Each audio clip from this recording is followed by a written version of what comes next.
Good morning all of you. Today we will discuss next topic of directing.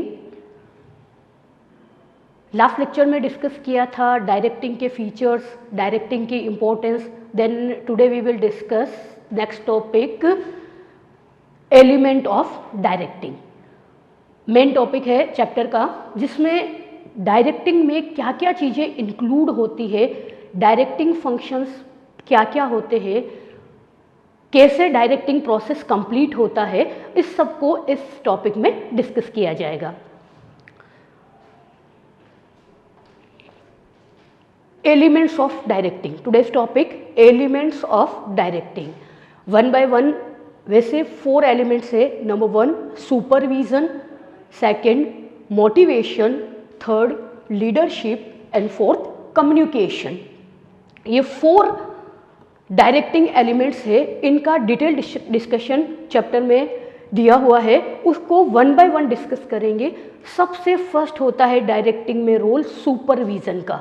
Directing में सबसे important role रहता है supervision का. Supervision का जनरल मीनिंग ये होता है to supervise the work done by the workers called supervision. Workers जो वर्क कर रहे हैं उसको सुपरवाइज करना इंक्लूड होता है सुपरविजन में. सुपरविजन फंक्शन कंप्लीट करता है एक सुपरवाइजर. एक सुपरवाइजर का बिजनेस यूनिट में एक बहुत बड़ा रोल होता है और सुपरविजन जो फंक्शन होता है वो बॉटम लेवल मैनेजमेंट से रिलेटेड होता है, जिसमें बॉटम लेवल मैनेजमेंट के एम्प्लॉइज और फोरमेन्स का सुपरविजन किया जाता है. और एक सुपरवाइजर का मेन फंक्शन तो ये होता है कि एम्प्लॉइज को according to order and instruction, according to guidance, क्या एम्प्लॉइज अपना वर्क परफॉर्म कर रहे हैं या नहीं. मेन फंक्शन तो सुपरवाइजर का यही होता है कि according to guidance, according to order instruction work properly complete हो रहा है या नहीं. देन सुपरवाइजर का सेकंड वर्क ये रहता है कि सुपरवाइजर ये देखता है कि बिजनेस यूनिट की जो फिजिकल एसेट्स है, इसी तरह से बिजनेस यूनिट की जो अदर एसेट्स है, क्या उनका वेस्टेज तो नहीं हो रहा है, क्या उनका ऑप्टिमम या मैक्सिमम यूज हो रहा है या नहीं. ये मेन फंक्शंस के बाद कुछ सप्लीमेंट्री फंक्शंस होते हैं सुपरवाइजर के, और आरसी डेविस ने इसको डिफाइन किया है. एक डेफिनेशन आपको लर्न रखने की होती है, उसमें आरसी डेविस की जो इजी डेफिनेशन है, supervision is the function of assuring that the work is being done according to plan. यानी सुपरविजर फंक्शन में एक सुपरवाइजर ये एश्योरिटी देता है कि प्लान के अकॉर्डिंग ही बिजनेस यूनिट में वर्किंग परफॉर्मेंस दी जा रही है. यानी किसी भी रिसोर्स का, चाहे वो लैंड हो, लेबर हो या कैपिटल हो, किसी भी रिसोर्स का वेस्टेज नहीं हो रहा है और इन टाइम वर्क कंप्लीट करने की एक श्योरिटी सुपरवाइजर देता है. सुपरवाइजर एक मीडिएटर पर्सन होता है. Supervisor as a mediator work करता है और सुपरवाइजर मीडिएटर होता है workers and middle level management. Supervisor middle level management में जो डिपार्टमेंटल हेड्स होते हैं, उन डिपार्टमेंटल हेड्स को वर्कर्स से रिलेटेड या एम्प्लॉइज से रिलेटेड सारी information provide time to time करता है. Other functions of supervisors. Main functions के साथ कुछ अदर फंक्शंस है सुपरवाइजर के. सबसे फर्स्ट है to plan the function and remove the hurdles. Plan the functions. Business unit में फंक्शंस को कैसे कंप्लीट करना है, प्लान को अकम्प्लिशमेंट कैसे करना है, और हर्डल्स जो प्रॉब्लम्स क्रिएट हो रही है ड्यूरिंग इम्प्लीमेंशन, उनको सोल्ट आउट करने का वर्क रहता है सुपरवाइजर का. Then point number 2 to provide required guidance to complete the work on time.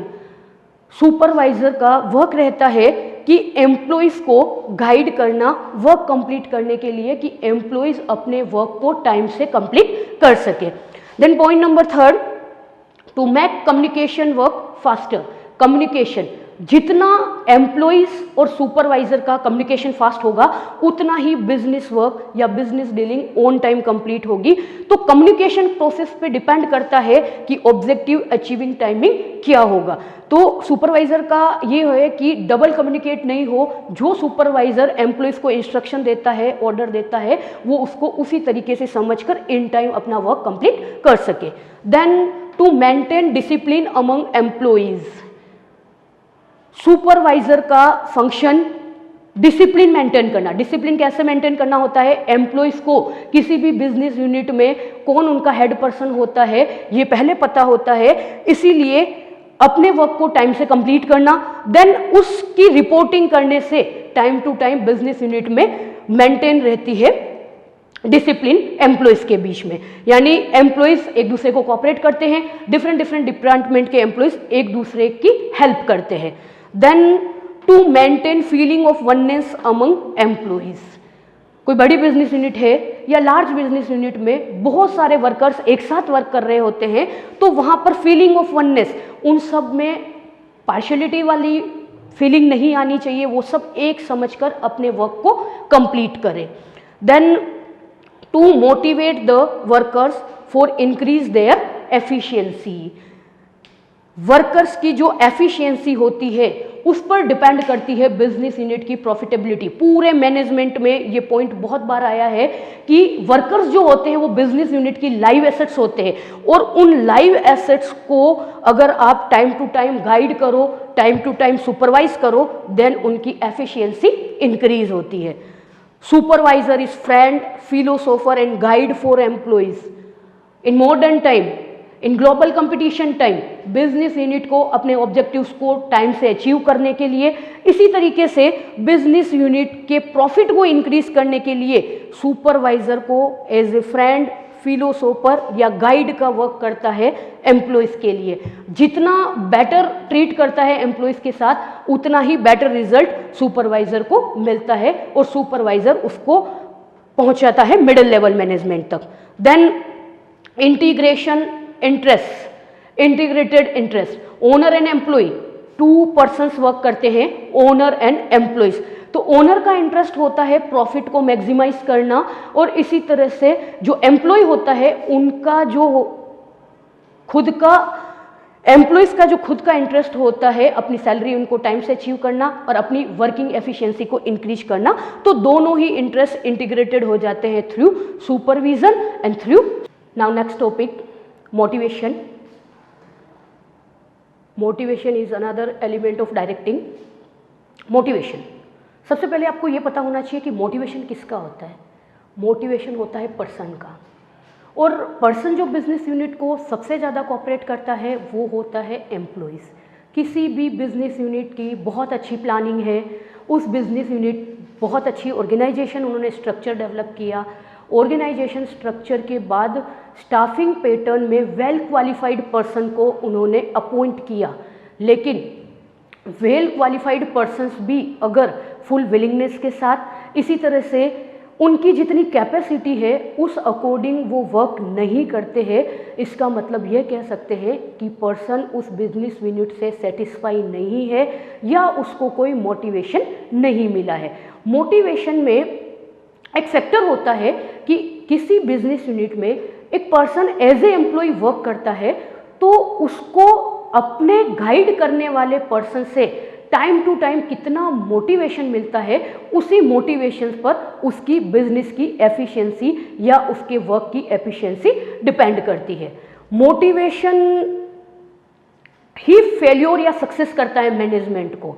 अगर एम्प्लॉइज फुली मोटिवेटेड नहीं है तो एम्प्लॉइज कैपेबल होने के बाद भी फुल विलिंगनेस से वर्क नहीं करेंगे और बिजनेस या बिजनेस यूनिट का मैनेजमेंट फेल्योर हो सकता है। बिजनेस में जो मैनेजर्स होते हैं उन मैनेजर्स को मोटिवेट करना होता है टाइम टू टाइम अपने एम्प्लॉइज को, जिससे कि वो उस बिजनेस यूनिट में फुली सेटिस्फाइड रह के अपने वर्क को कंप्लीट कर सके। और एक ही लिविंग फैक्टर होता है एम्प्लॉइज, और लिविंग फैक्टर को ही हैंडल करना होता है और उनको टाइम टू टाइम अपडेट करना होता है। मोटिवेशन का जनरल टर्म क्या है? Motivation is the internal feeling which encourage a person to work. Motivation एक इंटरनल फीलिंग है जो एक पर्सन में डेवलप होती है और वो वर्क करने के लिए इनकरेज होता है या अपने वर्क को पहले से बेटर तरीके से परफॉर्म करता है। Then according to Morgan, motivation is that state of mind that leads workers towards objective. Motivation mind की एक ऐसी पोजीशन है जिसमें वर्कर्स किसकी तरफ अट्रैक्ट होते हैं, ऑब्जेक्टिव्स को अचीव करने की तरफ अट्रैक्ट होते हैं। मोटिवेटर जो होता है time to time top level persons भी मोटिवेट करते हैं, time to time middle level persons भी मोटिवेट करते हैं और उसी मोटिवेशन के ऊपर बिजनेस की डीलिंग कंप्लीट होती है। Then characteristics of motivation, characteristics of motivation, motivation की कुछ कैरेक्टरिस्टिक्स है। Number 1, internal inspiration.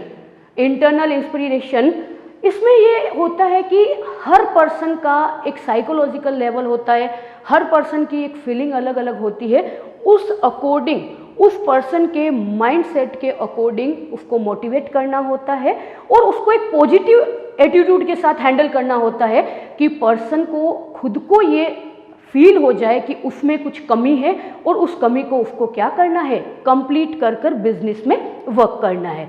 Then psychological concept, motivation का कोई मेजरमेंट नहीं होता है, मोटिवेशन डिपेंड करता है एक इंडिविजुअल पर्सन के ऊपर। तो उसकी साइकोलॉजी, आप टाइम टू टाइम उसको मोटिवेट करते हो तो एक टाइम के बाद उस पर्सन की एक साइकोलॉजी चेंज हो जाती है, वो अपनी वो बेटर परफॉर्मेंस प्रोवाइड करता है।